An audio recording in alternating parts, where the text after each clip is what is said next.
My name is Lucas Burrington, and you're listening to Whiskey in Real Estate. All right. Cheers to that. Cheers to that. Feels good to be back. It is. Set up the right way. Set up the right way, man. More to come, though it's coming, and you can kind of see the backdrop. We'll have kind of our highlight board of stuff we're covering and future episodes coming up and whatnot. So, yeah, ever-changing, that's for sure. Yeah. I feel like the audience really gets to know you with the first couple episodes. Mm-hmm. This is that episode where we get to the nitty-gritty. We get to breaking things down. Yep. We're going to talk everything from investors, cost of selling a house, what a good realtor should be doing for you, probably when to know to get out from a realtor, and some big myths in the real estate industry. Yes. Let's start with investors. Investors. So going into the investors, right now I talk to investors every day. So we have roughly about 100 investors that I work for right now, mm-hmm. Finding them properties, managing their properties, seeing if other investors want to sell to them. The biggest, this gets in kind of the myth side of everything. It's interest rate beware right now. Yeah. Because a year and a half ago, they could be buying investment properties at 4 to 5% interest rates. Yeah. So now that it's at almost 7% interest rates on the commercial side and 7.25% on some, depending on what they're buying, it really shrinks that profit margins down. Mm-hmm. An investor doesn't buy unless he can be making some money one way or the other. So I'm pretty decent with math, but let's break it down to dollar amounts. Let's say I'm looking at a $200,000 property, and you said it's about 4 or 5%. Used to be, yeah. Okay, to be. It'll be back there. Okay, how much am I spending? How much more am I gonna save over time? Like, break that down.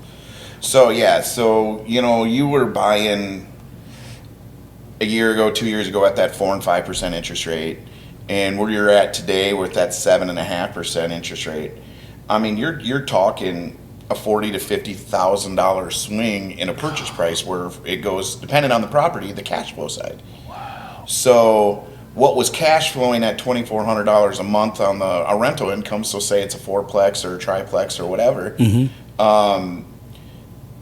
Your cost to carry that loan now is shrank dramatically. The only way to make up that margin difference is to raise rents. Yeah. It's the cost of business right now, and then unfortunately some of our rental side is gonna feel that hurt. Yeah. But like I tell my investors right now, don't pay too much attention about your initial cash flow. Yeah. Because I'd be shocked a year from now that rates aren't going to fall. And so we're going to be in a refi boom, I would say probably a year from now, where everyone's bought now or refinancing, everyone's hitting the banks at once. The biggest problem that we have in our market right now is the lack of investment properties available at a decent price. Yeah. What raises the rates? Like, besides just saying like the economy, like what federal government, man. Yeah. So the economy's a huge impact on what's going on with rates. Cost of business for federal government. Their spending, what's going on, that type of helps with helps or hurt with the rate influx. I mean, there's no secret module that says, boom, this is going to affect this right here, because we've seen it over this last 2 years where things were going really, really good and rates were low. So the economy was booming. You had, during the previous president's run, I mean, you had 3% rates and when you were purchasing a house, and 4% rates on commercial, and pandemic hits, war in Russia hits. Those all have impacts on what rates do.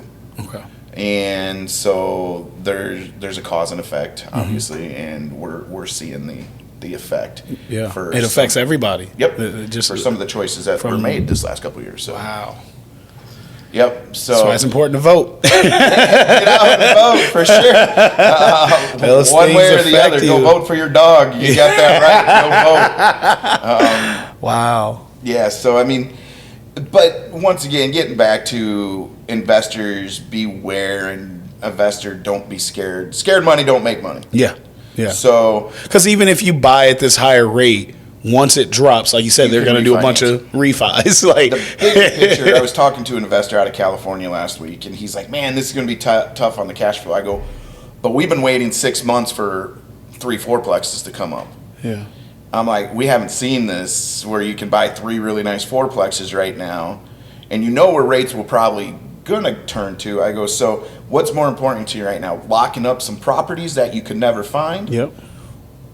Or that interest rate right now. Right. And well, our goal is to grow our portfolio. Yeah. Well, then you got to lock up these properties because they're unicorns right now. Yeah. And especially at the price they were getting them at. I mean, they're $20K below market value. I'm like, this is where you jump. Yeah. Yep. You position yourself. You know, you might need a little more down payment up front to lower that cost of your cash flow. Mm-hmm. Or, you know what, grab them, hold them, wait for rates to drop. And then do the refi. Yeah. But I mean, if you're scared to buy as an investor right now, you got to recheck your business plan right now. Is your goal to grow your portfolio, or is your goal to go get something that's cash flowing immediately? Because right now with high rates, it's going to be tough to do both. Yeah. So pick your most important one and drive your business plan off it. Portfolio, cash flow. I mean, like you said, scared money don't make no money. Yeah, so scared money don't make money. You got to be ready to invest. You got to be. And it might be tough at first, but Exactly right. But you're probably, when it's easy, those properties aren't available. Ain't gonna be available. Everybody got them. So everyone's got them. Everyone wants them. There's 20 people bidding on that exact same property when rates are low. So I mean, easy money. I mean, in the investor field, don't exist right now. Okay. Easy money don't exist. That's not real. No. Stay away. Everything's wrong. Not something. Everything. Easy money don't exist. Well, once the rates drop, I mean, that's when it. Yeah, but you've already locked in. So you already did the hard part, and that's finding the property. Yep. So that's the biggest myth out right now. They're like, "Oh, rates are high. People need to stop buying." Not the truth. Yeah. I mean, even if you're a single family home buyer, so that's like one of the biggest myths right now. Stop buying because rates are high. No, sellers understand rates are high right now, and there's not as many buyers, so they're not jacking prices right now. So you're getting a better price on a house right now than you were a year ago, where there was 20 people bidding. So right now, same thing. If it fits your cash flow where you're good and you're not mortgage poor, but you know that the rates are going to be lower a year from now, get that property at a good price and just refinance it a year from now. Yeah, go for it. Just future forecast yourself that you're going to be lowering that payment a year from now. Yeah. But they're like, "Oh, let's just wait a year." Okay, the same property is going to be $15,000 more because there's going to be double the buyers once rates drop again. Yep. So if you want to get back into that bidding war area, then just hold off until rates go back down to 3.5% to 4%, because guess what? Everyone's buying again then. So a couple phrases that stand out that I want you to elaborate on. So it's refinancing. I didn't know anything about it until after a year into my home. There's also the interest rates, and then there's the market value in the property. Talk to me about, like, what are your key points that you talk to your buyers? Like, hey, here's why this is a good purchase at this time. So it's when you're dealing with single family buyers and your neighbor selling their house or your friend selling a house or whatever, not your normal clients that we deal with that is non-investor.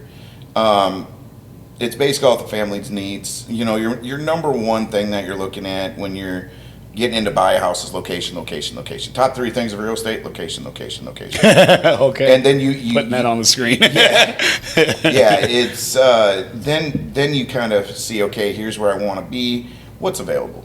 Okay. So, okay, this is what's available. Does it fit what our budget allows us to fit? Those are the first 3 things to be like, okay, My daughters love Camille and Kennedy are probably the two best realtors to be in this market right now. They're 15 and 13, and they've been showing houses with me since they were 4 and 5, 4 Really? and 6. So Is that a marketing strategy? no, oh, look at these! I gotta buy the guy with the girls. They do break the ice. I bet. You know, you got the ones that want to be all serious, and you got Camille walking you through the property and be like, "Where's your Christmas tree going?" Yeah. I mean, so it does, because those are I have 3 main questions I ask my buyers. Is first, would you be pissed if this house sold? Ooh, that's good. Second question I always ask them is, when you're looking at everything else online, or if I got to show you 50 houses, out of the 50 houses I've showed you, do you bring it back to this one house? Does it always be like, yeah, but what about Barkwood? You know, God, we got to find something that looks like Barkwood. And then the last question. Well, at that point, just get Barkwood. Get Barkwood. Because next week I'm going to tell you, Barkwood's gone. Yeah, so would you be pissed if it sold? Do you compare it back to the other properties? And then most importantly, when the husband and wife or boyfriend, girlfriend, or just, you know, the single guy, single gal walking through, where do you see your stuff in it?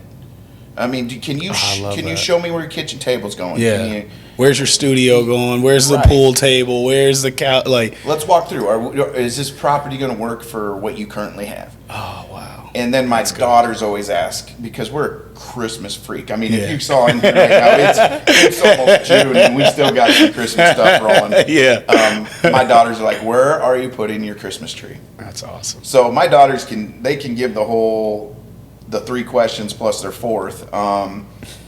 And I mean, if you can't say yes to those 3 or 4 questions, it ain't worth buying. Yeah. There'll be something else that fits you. I mean, so everything happens for a reason in real estate. You might lose out on a bid to a property. You know, you might get outbid. Not a big deal. It wasn't meant to be at that time. Exactly. What's meant to be, you won't ever miss what's meant to be. Yeah. The right thing always comes around. Yeah. I mean, I've left some disheartening conversations where we lost out on a bid or something's happened, and I'm like, chill. I've been doing this, 13 to 15 years showing properties. We're gonna find out this wasn't the for next you. one's gonna be even better, and you're gonna be happier how it's gonna fit your situation. Yeah. So. Yeah.